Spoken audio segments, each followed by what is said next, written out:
All right, everyone, we will go ahead and get started so that we can spend the majority of the time with our speakers today.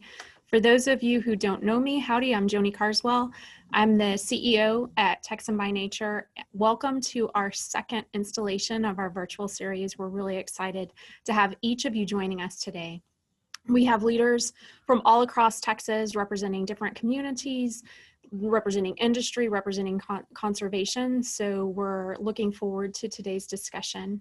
For those of you who don't know or aren't familiar with TxN by Nature, we broadly exist to advance conservation in Texas. We work to be a catalyst and an accelerator for conservation projects and groups and a strategic resource to industry.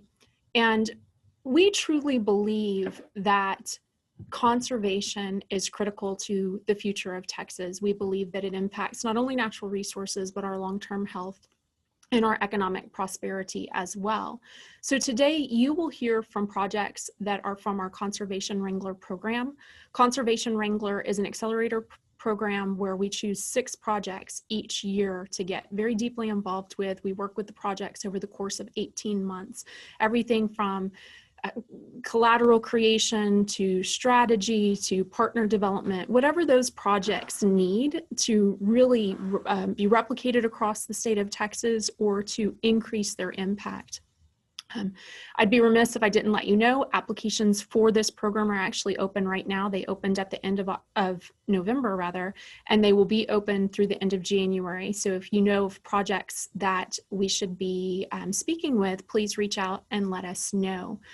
Back to today's session though, part of our philosophy on conservation is really around collaborative conservation. We believe to make a true impact, you have to collaborate.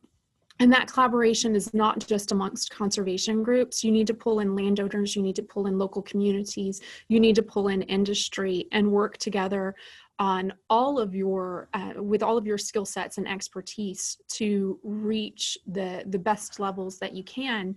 And today's 3 projects truly exemplify this. They are making a difference for migratory birds, prairie wetlands, cleaner water, and water recreation, just to name a few items that are coming from these projects. But they also exemplify collaboration in ways that you might not think of. Local communities, prison systems, K-12 education, industry. These groups are working with all of those. So today we will hear from Taylor Abshire with Ducks Unlimited and the Prairie Wetlands Project, Jim Giacomo from Oaks and Prairie Joint Venture with Grassland Restoration, and then also from Scott Ball from Friends of Lake Livingston. So very excited for you to hear from them. But as we get started, just a quick housekeeping. I know this is 2020 and you probably all know Zoom now, but if not, if you have questions during the session, please put them in the Q&A, the double bubble at the bottom of your screen, and we will track those questions. We will get to as many as we can at the end of the session. If we don't, we will still find answers, and those will be published in the next week or so. So please, whatever questions you have, just type them into that Q&A area. So I think with all of that, again, we're super excited, and we will kick off now with our first presentation. After I say thank you to our summit sponsors. Thank you to HEB and to Dell Technologies for underwriting the work of our Conservation Wrangler program, and our program and project sponsors, Enbridge and Phillips 66 and Leidy Hill Philanthropies. They make us able and available to do the work that we do, so thank you. So with that, we will kick off with Taylor Abshire and the Texas Prairie Wetlands Project.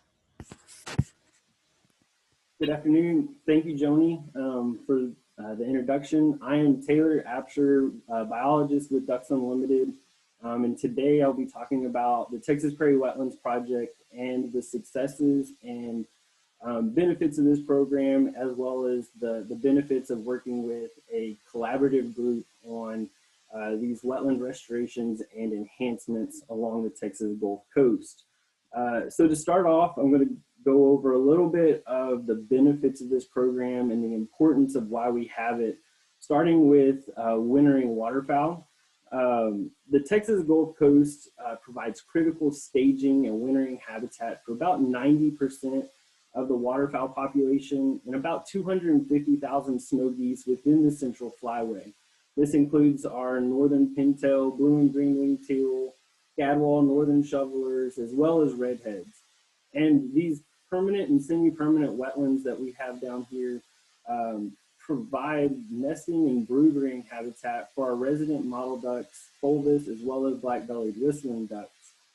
And so in this importance, it is important to work with private landowners because, as we know, Texas is 97% privately owned, and working in these landscapes is key to offset some of the losses of wetlands that we've had in the state of Texas.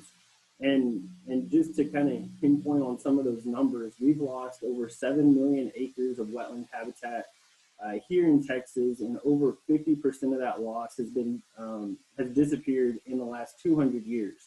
And so working with these private landowners is key to offset some of these losses on the landscape, and really implementing our partnership and our relationships with them into positive impacts for waterfowl, as well as other environmental benefits on the landscape, which I will get into a little bit later.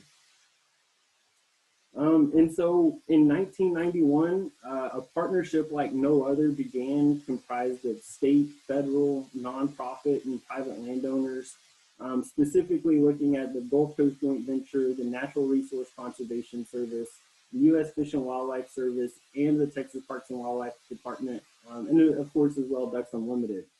And each of these groups are key to the delivery of this program, and without their support and continued support, we would not be able to meet the objectives that were initially set for this program. And those are the delivery of wetland habitat to meet waterfowl foraging objectives set by the Gulf Coast Joint Venture, and to provide critical staging, wintering, and breeding habitat for waterfowl.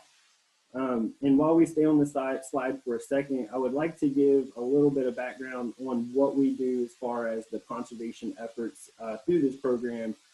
We provide cost share, survey design and engineering services, management practices, management plans for those landowners, as well as cost share to get these practices on the landscape. And that's through the creation, restoration, and enhancement of wetland habitat within a 28-county region along the Texas Gulf Coast, specifically within the Texas portion of the Chenier Plain, the Texas Mid-Coast, and down south into the Laguna Madre. We can continue on with the presentation or the slide, and go over a little bit of what this partnership does for the program and how it is involved. And so each partner or organization involved in the program has one member that sits on a committee that reviews all project proposals to ensure that the habitat delivery work that we're putting on the landscape is going to be beneficial and have great impacts on the landscape. As well as outreach. Each of these organizations work with several different landowners up and down the Texas coast, whether that be Fish and Wildlife, NRCS, Parks and Wildlife, through their own private land programs, partnering with them and informing them and working with them with the Texas Prairie Wetlands Project helps bring in new landowners and new opportunities to continue this program on the landscape. As well as bring in new opportunities with these landowners and different groups to put wetland habitat on the landscape. These groups also provide funding support to help make this program competitive in a federal grant proposal process. So bringing in these funding sources with these partners allows us to go out and double the money that they are providing to us to ensure this program continues into the future, and that we see these benefits on the landscape for years to come. And we also have biological and engineering staffing support from several of the groups within the committee. Specifically, Fish and Wildlife Service provides us with some biological staff to help get this program on the ground, their boots on the ground. working with them, and then NRCS provides us with engineering staff in addition to the staff here at Ducks Unlimited. So I just want to go over a couple of the accomplishments that this program has been able to complete. We have worked with 748 private landowners up and down the Texas coast. You can see in the top right image, this is just a portion of our priority area, and the yellow dots represent acres or projects delivered in that area. And then the color coding represents the density or the amount of acres completed within each of those counties as well. We have constructed 1,600 wetland units through these agreements and impacted over 89,000 acres of wetland habitat within this region. And so since 1991, VU and its partners have contributed $29.6 million towards these restoration and enhancements on the landscape. And through the program specifically with our partners, we've put forward $15.5 million. And then the important number to really point out here is that private landowners and the groups that we're working with have contributed over $13.9 million towards the enhancements of their property through this program. So that is a huge accomplishment through this program and working with these landowners, and to see their benefits and their interest in conserving these wetland habitats and keeping them on the landscape is what drives us to keep this moving into the future. And so since we're wrapping up 2020, the calendar year, I did want to kind of pinpoint some of the numbers and acres that we have completed over this last year since we met at the Conservation Wrangler Summit last November.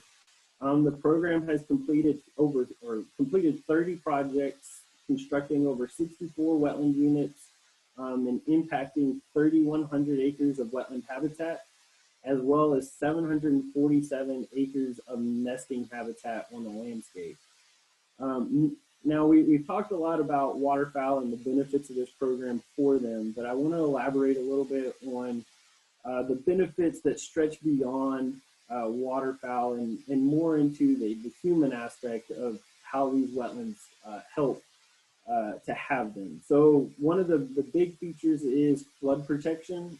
So out of the 3,100 acres of habitat that we've created, that has increased almost 10,000 acre feet of water storage on the landscape. We're providing 5.5 million additional duck energy days, 176,000 shorebird energy days. And then these wetlands are also storing important nutrients, including nitrogen, phosphorus, and suspended solids that could potentially go downstream and cause large-scale algae blooms and fish kills in the bay system. So this program stretches a lot further than just waterfowl and has benefits that stretch into the human dynamic side, as well as into the industry side, from protecting our seafood harvest to preventing some of those nitrogen and phosphorus going downstream. One of the key things that we have developed through our partnership within this program is a monitoring protocol to evaluate surface water on the landscape. And this is done with the Gulf Coast Joint Venture, one of our partners within the program.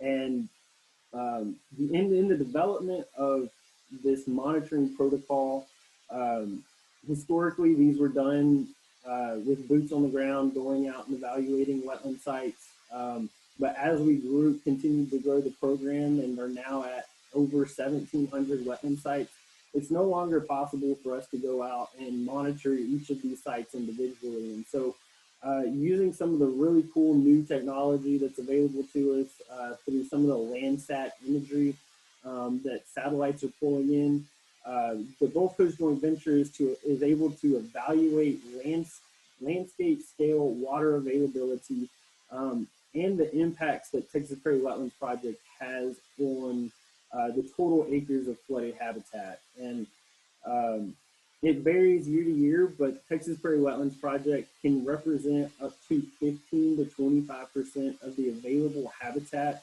within the Texas Mid-Coast area of freshwater wetland habitat. So it's kind of specific to freshwater areas, but we're able to look at flooding performance of our individual projects as well as the contribution of prairie wetland sites towards the landscape level habitat availability. And this really helps us to evaluate our projects, kind of pinpoint new areas on the landscape to work. And another thing that we did with satellite imagery and partnering with TxN by Nature is developing a tool to help pinpoint specific sites on the landscape where wetland habitat may be missing, and using that information in the future to kind of key in some of the wetland projects and delivery that we have. And so as we roll into 2021, we will be kicking off our 30th year of wetland and waterfowl conservation here along the Texas Gulf Coast. I expect several articles and Facebook releases to be published within the next year about the program, and really trying to get some information about the accomplishments that we've had through this program and this partnership out to the public so that they can truly see what the program is doing on the landscape. And lastly, I just want to greatly appreciate TxN by Nature for recognizing the Texas Prairie Wetlands Project as a conservation wrangler, and the opportunities that y'all have provided us through this presentation, as well as being a part of y'all's program. So thank you very much, and that's all I have. Thank you. Thanks so much, Taylor. Wonderful information.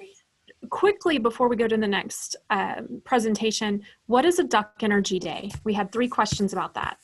All right, so a Duck Energy Day is how much energy a duck will burn within a day, or how much they need to consume within a day or a time 24-hour period. And so roughly the 5.5 million duck energy days that we've created within the last year would be enough to sustain either 5.5 million ducks or 1 duck for roughly 5 million days, right? But here on the Texas coast, we're trying to support again, 90% of the central flyway waterfowl population. And so we're not meeting our annual objectives as a broad ecoregion along the Gulf Coast. And so with the continued delivery of these projects on the landscape, we're trying to increase our habitat delivery and really trying to meet those nutritional objectives that those birds need while they're here. Thank you so much. And thank you for the wonderful presentation. What an incredible example of pairing conservation science with latest technologies, working with landowners, getting industry funding, and putting all of that together to make a real difference and set significant goals for the future.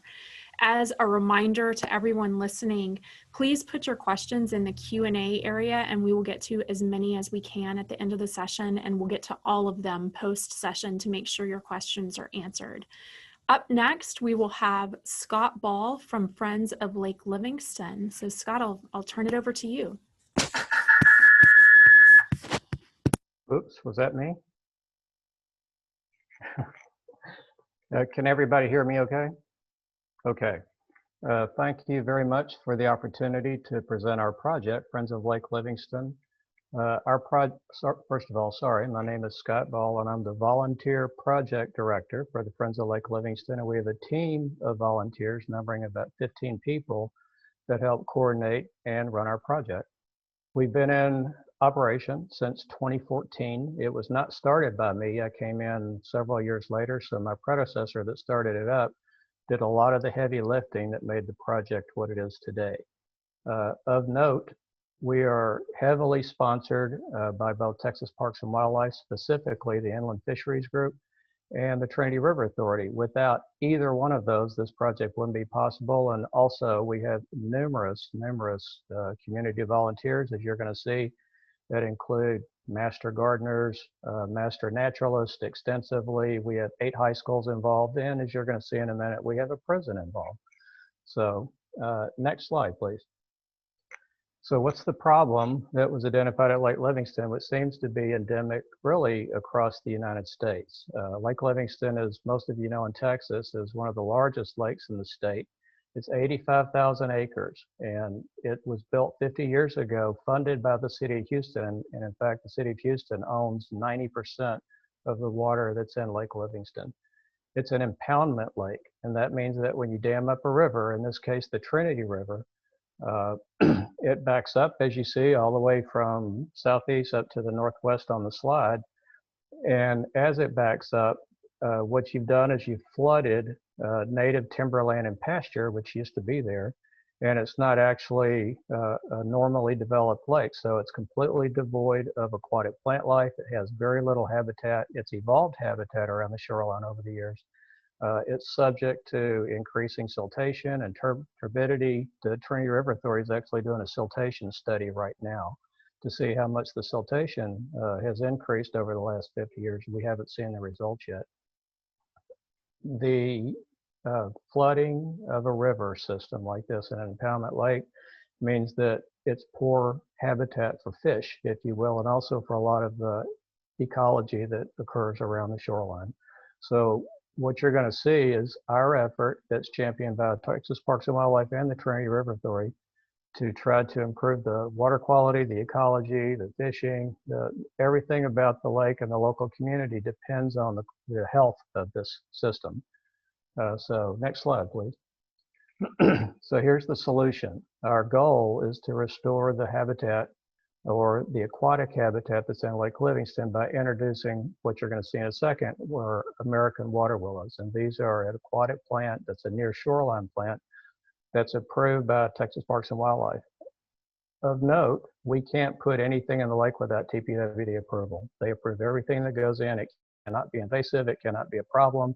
It can't be like hydrilla, which has showed up in Lake Conroe. So we get their permission to do what we're doing. Our goal and mission is to, if you put in a lot of improvement along ecology along the shoreline, you're going to reduce erosion, hopefully improve water filtration. We've already seen that we generate a lot of nice emerging habitat that a lot of things take advantage of. And we can see just on item 2, juvenile fish, reptiles, birds.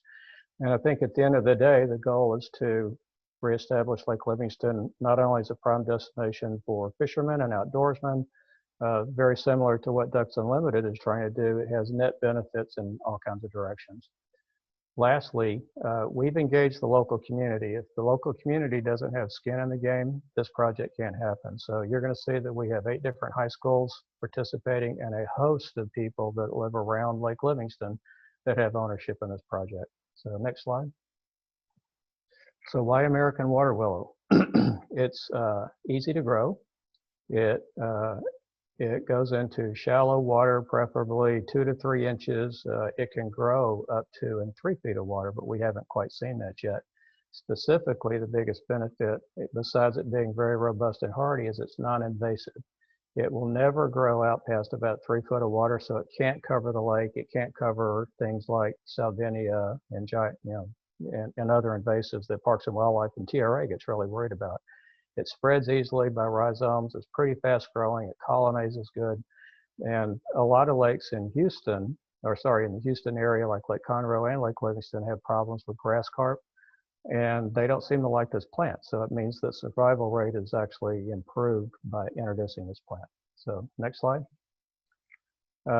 As we've gone along this journey since 2014, we've actually started to experiment with other plants. And so the things that are listed here, you'll see a couple of them in the following pictures when we get toward the end of the discussion. Besides water willow, we're already growing bulrush, we're growing eelgrass, different types of soft stem bulrush, American pondweed. We got 2 different types of pondweed in as recent as yesterday that came from the Inland Fisheries Group up in Athens, Texas. We got American and Illinois pondweed, both approved by Texas Parks and Wildlife. So we're going to propagate these over the winter in greenhouses. Then we're going to be distributing them to the kids in the high school so they can grow them and propagate them. And later they'll introduce these into Lake Livingston. Next slide. So here's how it happens. If you look at the very center slide, the kids are actually building a propagation tank. So why do we have all these high schools involved, and what are they actually doing? At minimum, our volunteer team of adults give ecology presentations either annually or biannually to the ag students at each of these high schools. So it's Big Sandy, Cold Spring, Oakhurst, Cordy Cannon, Goodrich, Livingston, Alaska Leggett, Shepherd. All these high schools have very, very large ag programs compared to some of the larger city centers like I came from in West Houston before I moved up to this part of the lake. These kids build these tanks, they propagate young plants that we give them over the course of the school year. They then take the knowledge they gain through their ecology education, through their efforts of propagation, and they transport them to the lake, and they actually introduce them themselves into Lake Livingston. And that bottom slide is one little illustration. I've got a better one in just a second. Along the way, they learn about macroinvertebrates, they learn about fish habitat, they learn about water quality. We can test for water quality. We actually measure macroinvertebrates to see if we're making a difference at the planted sites. We've built up 23 propagation tanks at these 8 high schools around Lake Livingston. So we have maybe a last significant point. Why do the kids need to do this? Besides having skin in the game for improvement of their environment, these plants are expensive. And if you can't propagate them as a volunteer organization that has limited funding resources, we have to make progress on our own to grow our own plants without going commercially and buying these. And so if the community grows them and introduces them, they have ownership of the project and the process. Next slide. Click it one more time if you would. There we go. So this is where it gets a little interesting, if you will. The guy on the top left is the warden of the TDCJ Ellis unit, which is just north of Huntsville, and the guy on the right is the horticulture instructor for Lee College that teaches the horticulture program in the Ellis unit. If you didn't know, Lee College in Baytown sponsors all of the VOTEC type education for most of the prison system around the greater Houston area. They have various programs from HVAC to horticulture to culinary cuisine. We got involved with them by accident, and by accident it means that we ended up working with that horticulture program to start growing plants, and along the way they decided they all wanted to be Texas Master Naturalists. We went, oh, that's great, what are we going to do now? Well, we started the first ever Texas Master Naturalist instruction in this unit for the horticulture class. We ended up buying 6 propagation tanks, and if you want to know what these individuals did, it's unbelievable because they took ownership of it as people that are offenders, serving their time, doing their thing, and getting an education, which is a two-year degree in horticulture. They have ownership of a volunteer effort inside a prison system, and I can tell you they're key in helping us implement this project, because when the kids are not in school, when the kids are in summer, these guys grow plants, they propagate plants, they research plants, and they're a fundamental part of our community volunteer effort. Next slide. So this is what it looks like. This is a really, really big lake. I live up on the very northwest side of that. I think if you click it a little more, you're gonna have, yeah, there we go. One more time, click it. And one more. So I think that's good enough. So all of these sites started being planted in 2014. So you can see we sort of concentrated at areas on the southeast side of the lake first, which my predecessor did, and we've migrated at inlets and creeks all the way up and down the shoreline looking for protected spaces. The bottom half below Highway 190, which is 450 miles of shoreline, is bulkheaded. You can't plant these plants in front of bulkheads. So we look for creeks, inlets, wetlands, and every place that's available. We've surveyed these sites and we've had some lessons learned along the way. So next slide.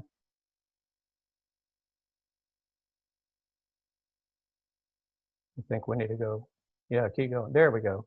So this is Wolf Creek. This is what a site looks like on the left-hand side, planted in 2016, where we introduced the high school kids came in and planted all these plants, about 2,500 of them. And this was also the Wolf Creek site that First Lady Laura Bush visited when we got our Conservation Wrangler Award. So we survey these to see, are we successful or not? And if you look on the right-hand side, in 2018, we went from 2,500 to 30,000. So just imagine the improvement of the system in this inlet, in this area, protection for small fish, protection for all kinds of critters that are going to live in that. Also providing filtration, water quality improvement, and all the things that go with a good, healthy aquatic system in a lake. Next slide, please. This is what we did in 2018, and Sam Houston State University has a Bearcat Camp, they call it. It's a very nice facility that's up next to Riverside, Texas, northeast of Huntsville, Texas. And we've had 2 plantings in this place. The guy on the left is the Lee College horticulture instructor, which by association with our Master Naturalist effort is now a proud Friends of Lake Livingston board member. So we volunteer everybody for this stuff. On the right-hand side is what it looks like when the kids are out stomping around the water, looking for alligators and snakes and planting plants. Next slide. This is what it looks like today. And so I can tell you all of the sites that you saw on the big map were not necessarily successful. Some failed. So we had lessons learned, what we do right, what we do wrong, how do we optimize what we're trying to do to improve habitat along near shoreline areas for this lake. Next slide. We had a bunch of adults, a bunch of old people like myself in hot August of 2019. This is in the Carolina Creek area, south of the Sam Houston State area. And these folks stomped around, waited. We planted multiple species. In particular, look at the bottom 2 slides that you see the fencing. This is a colony fencing pinning protection scheme that the National Friends of Reservoir group advised us to start trying. A lot of things like to eat plants. Nutria like to eat plants. Deer like to graze on all this stuff. And so they said, if you do this, it's going to increase the density. It'll give them a better chance to survive, and we can improve things. Next slide. That's what it looks like today. And so all along the shoreline, we now have a very healthy, firmly established colony. All of the little fence posts you see with the white tops are there. That pinning, not only did the plants survive inside, they spread all up and down the shoreline. So we've had cases where the project has not been successful in some areas, so we understand that site selection is important. But most important is, like, we have the recipe, the technical advice from different contributors, and the contribution of the volunteer community, I think, is the most important part of this. So I think the last slide is next. So why put this up here? This was only to call your attention to that prison program once again. We've had the Lee College Master Naturalist Prison Horticulture Group that participates as they can, helping with our project. They produce videos on our project, and we didn't have the time to portray that today, but if you actually Google Lee College Prison Video LSUN at Lake Livingston, you're going to see a series come up, and these videos really showcase, I guess, the success of the project and the impact to the community. The guy that you see on the bottom right-hand side, that's actually the Texas Waters book that Texas Parks and Wildlife produced. It's within the last 3 years or so. He hand drew that picture on the wall of the classroom. So if you ever want to go to prison, let me know. But these people are invaluable. And one of them actually wrote a song that went into the 3rd video. And I came in one day, and next thing you know, it's a rap song. We put it to music, and it is on that Carolina Creek planting. And if you'd like to see it, I would encourage you all to. But I can tell you that the community makes this project happen, Parks and Wildlife, TRA, and TxN by Nature. So we really thank everybody's support for maintaining our headway as we go forward. So that's all I have, Joni. Thank you for letting us participate. Thank you so much, Scott. Truly inspired work and inspirational for others. I think the use of volunteers and all of the groups that are coming together to make an impact. I think that's something that we can all think about as conservation organizations who within our communities or within our focus areas are not involved today, and how do you get them to become involved? Because a true testament to including all groups and being able to utilize these groups year round. So thank you very much. Again, for those who have questions, please insert them in the Q&A bubble at the bottom. If you're listening via phone and you don't see that Q&A bubble, feel free to send your question to info@texanbynature.org. Again, that's info@texanbynature.org. And after our next speaker, we will have a Q&A session with all 3 presenters. So up next, we have Jim Giacomo from Oaks and Prairie Joint Venture. Jim? All right, thanks, Joni, and thanks, TxN by Nature, for allowing us to be a part of this.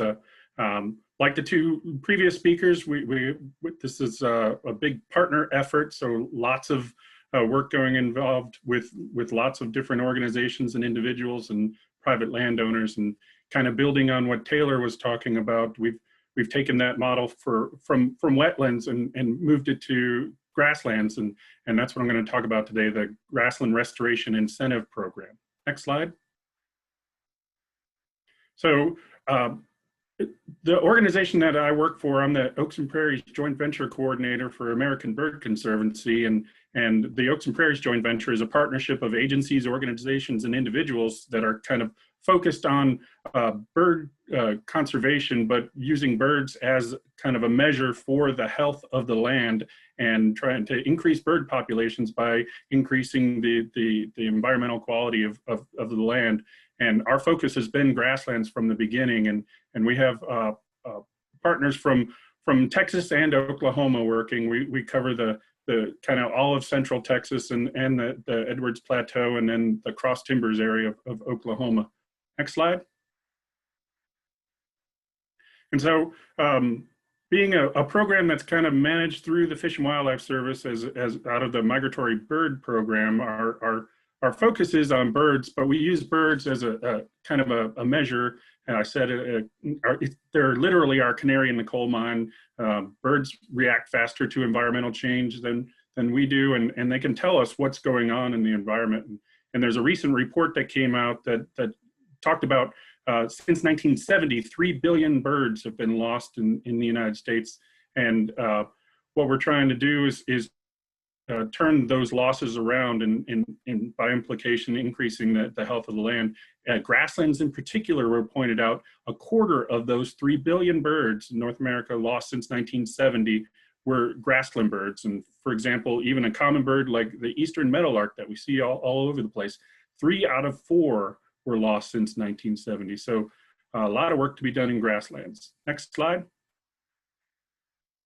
So our Oaks and Prairies joint venture partner came together, and we put together a grassland bird conservation plan that's available on our website. And we have several strategies on that conservation business plan. One of them being providing financial incentives through our Grassland Restoration Incentive Program to directly impact habitat on the ground. And in it, it explains how our goal is 3 million acres of good grassland management over 10 years, or about 5% of the 60 million acre Oaks and Prairies joint venture. 3 million acres a year means about 300,000 acres additional management on the ground for grasslands. Next slide. So we put together a Grassland Restoration Incentive Program, similar to the wetland program that Taylor talked about, where we provide incentive payments to help private landowners to put conservation practices on the ground. 98% of the Oaks and Prairies is private land. So if we're going to make a difference, that's where we need to make it. And this is private working lands most of the time, you know, ranch land and agricultural land, where figure out ways that we can do things that help the declining populations, as well as allow for the products that come off of the land. Next slide.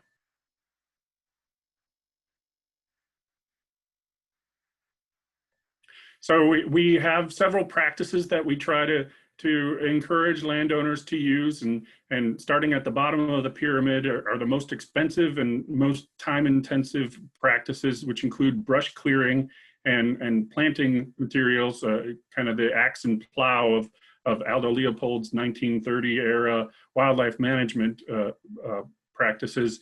And we try to move from those more expensive practices to get landowners to the point where they can maintain habitat through prescribed grazing and prescribed fire. And especially prescribed fire is kind of where we want to get to, because that's the more resilient, more natural condition of the habitat that it burns periodically. In Texas, it's not a question of if an area is going to burn, it's a question of when. And prescribed fire allows us to do fires on the ground that manage large areas under conditions that we can manage what's happening and we can predict what's happening. So we're always pushing that rock up the hill to try to get to the point where the landowner can maintain the habitat with cheaper, faster practices. Next slide. So since 2014, when we started GRIP, we've done over 200 projects with landowners and with our partner biologists working with landowners to put, we just cracked 100,000 acres this year. So that's a big milestone for us. And in total agreements, we've done about $2.2 million. That's just incentive payments. That doesn't include all of the time and the match that's coming from private landowners, which is required to be, we only pay about half of the estimated cost of practices. The landowner, through either sweat equity or actual cash, are providing a one-to-one match for everything we put into the incentive program. Next slide. So far this year, since we started as a conservation wrangler, we've done about 12,002 acres in Texas and 28 projects.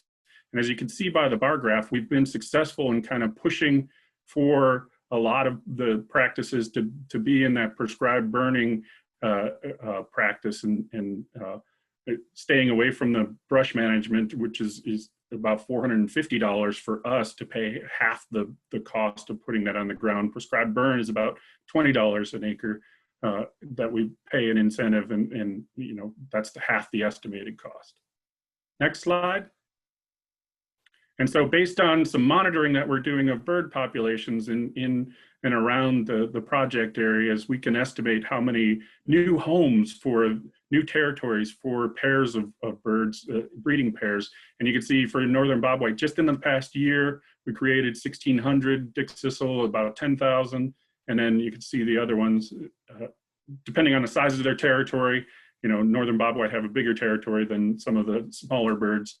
And we could create more homes for the smaller territory areas. Next slide. So next is going to be a series of pictures of projects that we put on the ground. This one, two of these are prescribed fires, and one in Archer County, 250 acres of prescribed fire. And you can see low and lots of smoke, but the smoke clears and see blue skies. And then Clay County, 250 acres of prescribed fire. And a little bit of rain after that fire will green up really fast, and that'll be perfect habitat for not only our grassland birds, but a lot of pollinators and monarchs coming through and other grassland species. Next slide. This picture in Throckmorton County, where one of our staff members were doing a technical assistance follow-up. There's a lot of one-on-one interaction to do conservation on private lands, and this is one of the birds that they found, northern bobwhite, sitting in the middle of a field they're looking to manage. Next slide. Stevens County, where sometimes we have to do a series of different types of practices on the same land to get it to the point where we can do prescribed fire. This one's 1,556 acres, which included basically all of the practices that we have in GRIP. Next slide. And then this one in Valverde was a 800-acre prescribed fire, and a happy landowner with one of our staff biologists leaning on the gate sign that we have for the GRIP program. So lots of good management out there. Next slide. This one in Navarro County is one of our biologists, Derek Wiley, leaning against the fence of a habitat that is in the process of regrowing and providing, like I said, not only grassland bird habitat, but habitat for pollinators and monarch butterflies and all the other grassland species. Next slide. And here's in Mason County, some prescribed fire going in on the ground, and you can see that holding the drip torch and along the cleared prescribed fire line to make sure we put the fire where we want it to go, and most of the time it stays in there, and even if it doesn't, there's a plan for dealing with that. That's what prescribed fire means. That's much better than dealing with a wildfire, which you don't know when, you don't know where. Next slide. And like I said, it's not only the incentive program, but it takes a whole lot of people to do this work, working one-on-one with Texas landowners, and we've been able to increase our staffing as over the year. Even with COVID, we're still doing landowner visits. There's still things to manage, and we've still been able to get out there. We have 8 staff right now. We were at about 6 or so last year, and we've got 3 more that are going to be coming online pretty soon. And we're still, we need a few more to kind of get out, help not only the landowners, but work with the biologists within our partner organizations to provide the technical guidance on the ground and build on the relationships of the existing biologists that have already been working with landowners to kind of increase our efforts. And you can see that we have 4 different organizations hiring and managing staff for us that all work together. Next slide.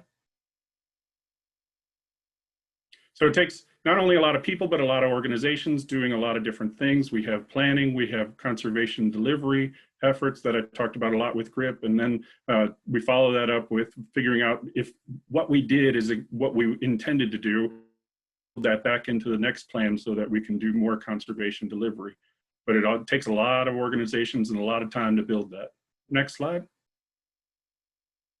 And so we're always looking for support to help provide that technical guidance, the financial assistance. The raising $2.2 million is, over 5 years was at least 45 different grants through different corporations and funding organizations for pollinator money, for monarch money, for birds, prescribed burn associations, local chapters of quail associations, all working together to increase the grassland conservation efforts of all partners. So if you have any questions or want to contribute, you can check out our website or send me an email. And we want to thank some of our sponsors, including Phillips 66 and ConocoPhillips have been great partners from the industry, and many National Fish and Wildlife Foundation grants that have gone into building this up. Also some upland game bird stamp funds from Texas Parks and Wildlife to have the initial incentive program in 2014. So like all of these we heard today, it takes a lot of partners working together to make a big effort. Thank you. Jim, thank you so much. A wonderful example of so many conservation groups coming together and providing each area of expertise to make a difference. And I do have to comment that the unicorn symbol on your map was incredibly appropriate and perfect. For those who didn't catch it, that was Jim. What's that, Jim? I ran out of birds, so somebody had to be. I did love that. But we will go into the Q&A portion. So Taylor and Scott, if you would rejoin us on video, that would be fantastic. And for anyone who has questions, if you would put them in the Q&A area or send emails to info@texanbynature.org. I'd like to start off with a general question, the same question for each of you, because we do have folks from all over Texas in different areas of interest when it comes to conservation. And you 3 are really gold standard as far as collaborating across all groups to get the work done. So I'd like to know, what is the one lesson learned that if you were sitting down for coffee with somebody and they're like, we're starting this project and we want to collaborate just like you have and we want to have the impact that you guys have, what is the one thing that you would tell them on how to get started and what to watch out for? Jim, we'll start with you. Yeah, I always say that the first thing we got to do is get to the point where we trust each other, and trust takes time. And once you trust each other, then you can get to the point where that it doesn't matter how things get done. It just matters that things are getting done and everyone take credit. So that's the big part of what we try to do, and trying to do that with with different organizations, let alone different individual landowners, is the organizations really want to hold on to that identity. But a true joint venture, in our case, each organization holds on to their identity, but they share the costs and the benefits of doing, and that's what we try to work on. But it takes time and trust. Thanks, Jim. Absolutely. Eye on the mission and build that trust. Scott, how about you? Yeah, I think our challenges were maybe a little diverse. I mean, initially it was the technical knowledge that we had to resource out of very different places, including Texas Parks and Wildlife that has multiple departments. We ended up getting a lot of technical knowledge that came from the National Friends of Reservoir Group, which is also U.S. Fish and Wildlife under the Reservoir Fisheries Habitat Partnership. Once you have that technical knowledge, the energy then became challenging to keep the momentum going. So if you take 8 high schools, I'll give you an example, 50% of the ag teachers turn over every 12 months. And so you're having to restart your volunteer effort every 12 months. And the kids turn over every 12 months. And so here we are as an all-volunteer group. We have the technical knowledge. And once we got a solid adult team that retains institutional core knowledge, the rest of the energy was spent in trying to make sure that we engage the community so that they feel like they're making a difference. If they just go out and plant once and then they go away, how do you keep the interest going? How do you keep their, oh yeah, we need to go do this? As an example, those high school plantings, 120 kids show up at that out of 8 high schools, and it's hard for us to manage. If we let the ball drop one semester, then they don't care as much as the previous group. And so for us, the challenge is keeping the community updated, engaged, and involved, and how to do that is a real challenge for a volunteer group like ours. That's such something that we see a lot of our partners not think through the implications year 3 and beyond. Everyone's ready for that first 2 years, but really kind of staring it in the face and saying this is going to take a revamp every 12 months because of just the nature of volunteer groups. Right. That really is important in that upfront planning, whether you're planning your volunteer staff time, the folks that are going to be consistent, or your funding or anything else that's critically important during your planning cycle. Taylor, same question to you. Well, both Jim and Scott had great answers to that. And since the Texas Prairie Wetlands Project has been around since '91, I never saw kind of the beginning of it. But I know some of the hiccups or some of the things that we run into now are just drumming up new landowners. And each landowner has a small landscape or a piece of property that they can work on and enhance. And so really trying to continue to bring in new landowners and kind of initiate that new relationship, as both Jim and Scott were talking about, is that you have this turnover and really trying to bring in those new landowners into the program to ensure that these projects continue on the landscape. And one thing, I guess, kind of another piece of it is, as a partnership, you have to be open to suggestions from other groups, right? You have to really bring in different ideas, and each person has kind of their own expertise, and each group has their own expertise. So really letting them run with their expertise in that specific area, and then bringing it all together to really make the program run fluidly, because that's what it needs for sure. Yeah. Thanks, Taylor. It's so important to recognize what each of the players is bringing to the table, and then let them own that moving forward. It truly does make the difference for these projects. Another general question that all of you guys are dealing with: how do you approach building broad awareness and educating the public? What is your call to action? How do you address getting your message out there to landowners and to the public to get involved? Does anyone want to go first, or I'll call on somebody? Scott, we'll start with you first this time. I drew the short straw.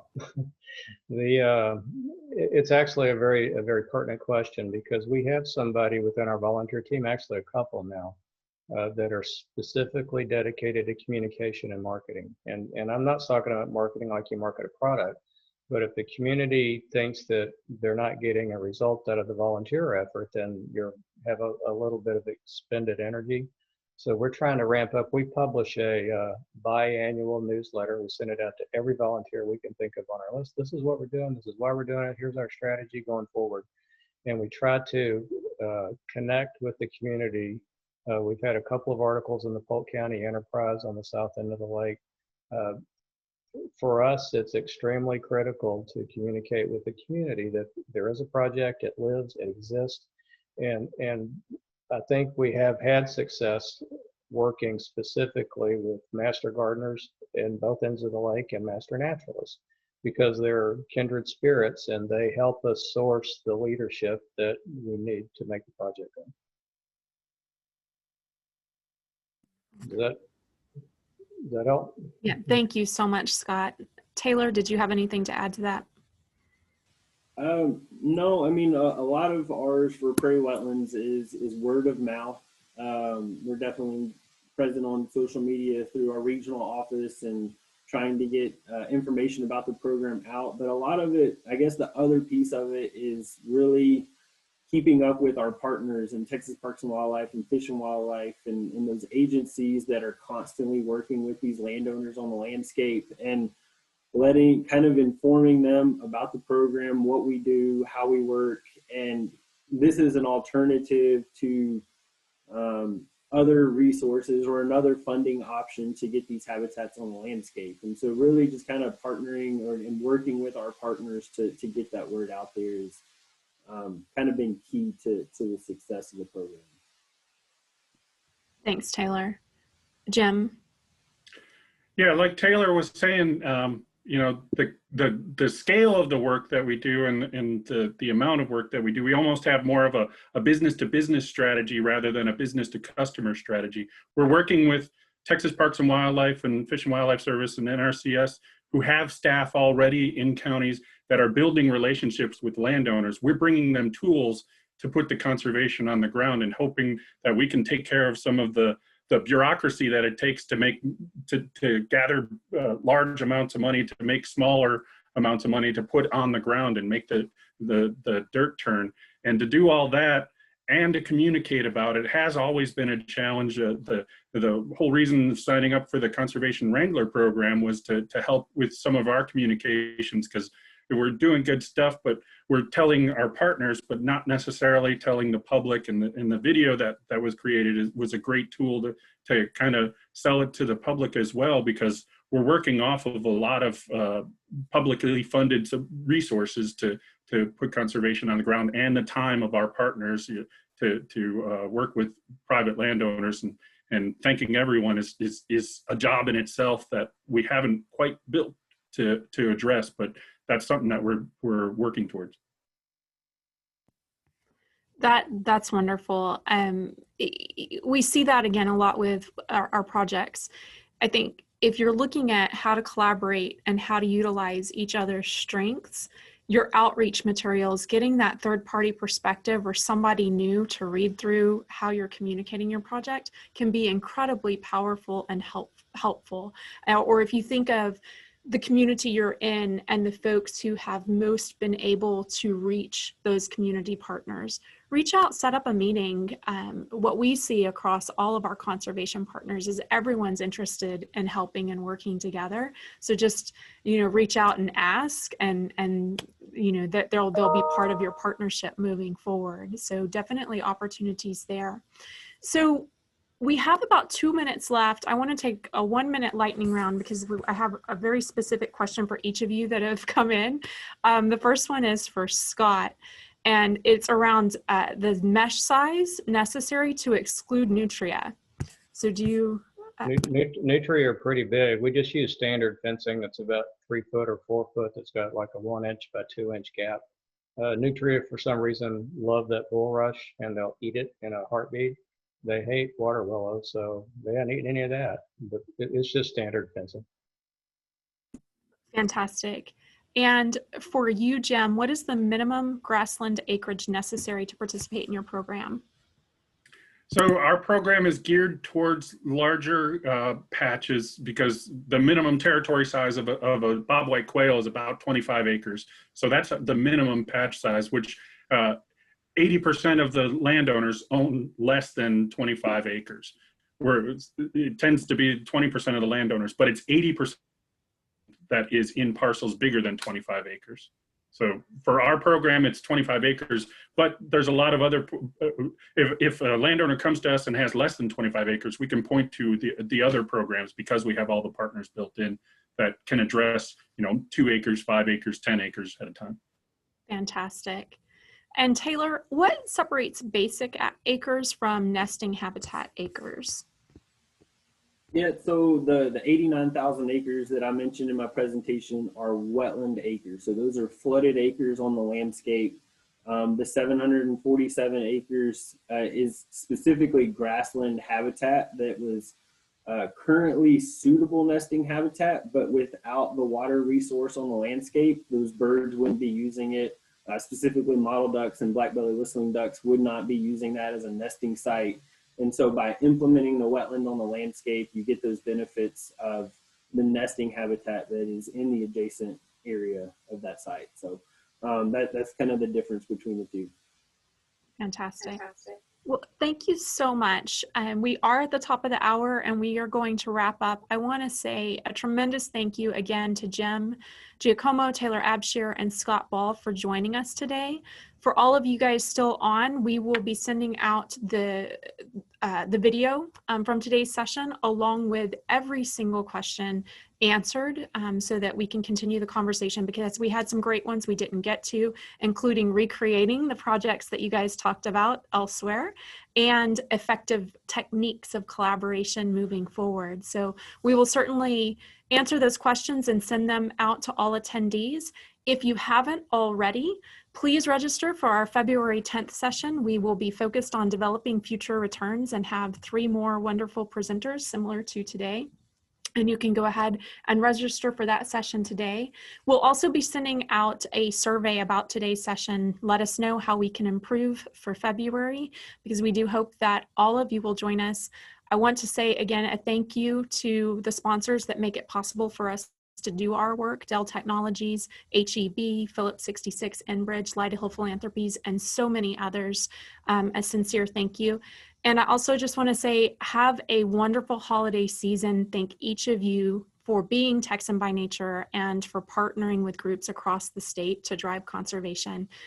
We're making a difference. So thank you very much. Have a great day.